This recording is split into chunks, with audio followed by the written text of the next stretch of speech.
He's Professor of Medicine at Stanford University in the United States. He's also co-author of the Great Barrington Declaration on the COVID pandemic, of course, written to advise governments not to follow the Chinese government into locking down, but to actually stick with tried and tested, proven, evidence-based science on what you should do to tackle a pandemic. And that doesn't involve locking down millions, indeed billions of healthy people. Professor Jay Bhattacharya, welcome to the show. Glad to be here. Thank you for the invitation. Thank you so much for joining us. It's very late at night in California, where you are, of course. You have been sort of battling on these issues now for, well over 2 years, actually, because you first co-authored this document, I think, back in December 2019, wasn't it? It was October 2020 for the Great Barrington Declaration, but I was arguing against lockdown before that. Yeah. Long before that. The lockdown strategy is not the right strategy to use almost from the beginning. And it's actually still shocking to me that we launched ourselves into it without too much of a fuss. Yeah, and the fact that so many people are willing to just sort of say, oh, it was not going to happen again, don't worry about it.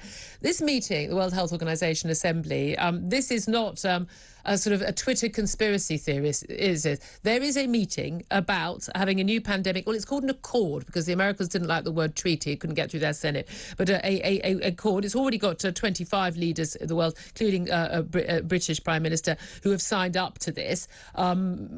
Expected that most countries in the world would sign up to it, which would basically have a pandemic response and preparedness policy decided by the World Health Organization, and they would basically decide whether or not countries should or should not lock down, when they should or should not lock down, with punishments and sanctions if they do not follow what the World Health Organization has directed. So it's bad enough, I think, having elected, accountable governments making these decisions about our lives. This is an unelected, unaccountable body that is about to be given those powers. What do you make of that?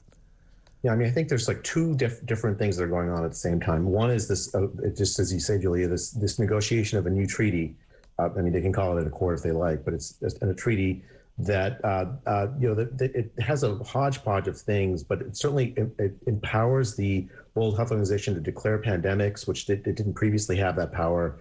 There are some good things in it. So, for instance, it would make member states share genomic sequences of viruses they find. It might make it a little harder for China, for instance, to hide the pandemic the way it did. So there's some good things, and vaccine sharing, which I think I'm in favor of.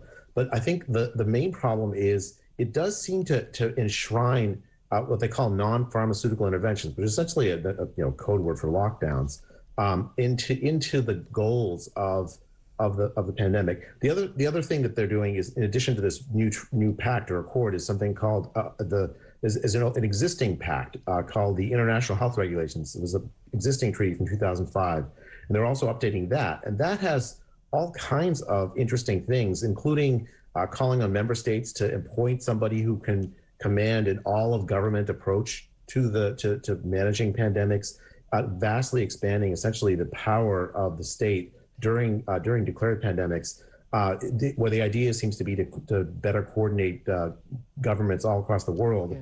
To when the World Health Organization sort of does the. But if they decide that this is something that requires a lockdown, they sort of wave their wand, and every government that's signed up does as it's told. Yeah, I mean, it certainly has more power to do as it's told. I mean, I think the key thing here is, to me, is if the World Health Organization were trustworthy, if it had performed well during this lockdown, it would be one thing.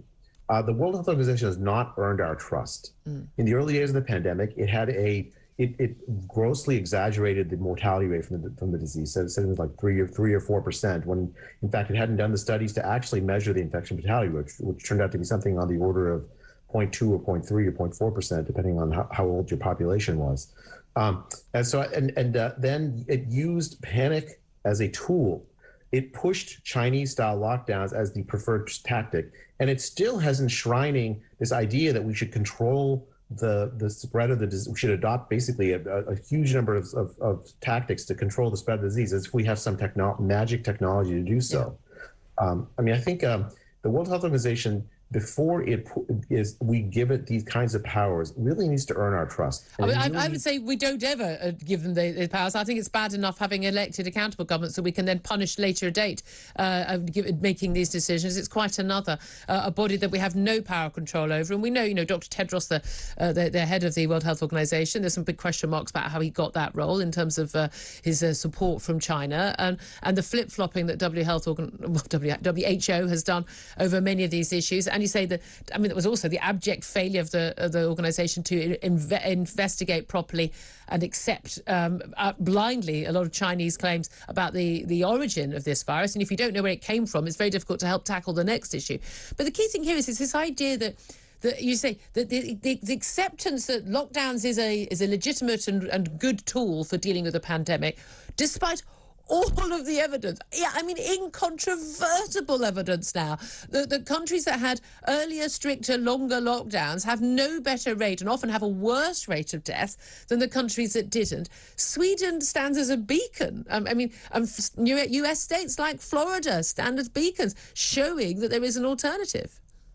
Yeah, I think the lockdowns at this point, I don't think there's anyone that seriously believes that it was necessary to stop this disease. And everyone understands the colossal harm that it's done to the poor, the vulnerable, the working class worldwide. I think, like this, they could actually do something useful with this treaty. Like, so for instance, they could, it's quite possible this disease was cooked up in a lab. I mean, I think that's a leading theory. Parts of the treaty says to reduce the amount of wet markets, for instance, because on the theory that it was a zoonotic spread. Well, what if it was cooked up in a lab? Why not also use the treaty to limit gain of function research, which may have been the source of the epidemic? There's a lot they could do if they set their minds to it. Part of the problem here is that the funding of the World Health Organization actually has, I think it's like 12-13% of the funding comes from the Gates Foundation. Yeah, I mean, there are lots of issues there. I wish we had longer to go into all of it. Time's against us. I hope you'll come on again soon. The time difference can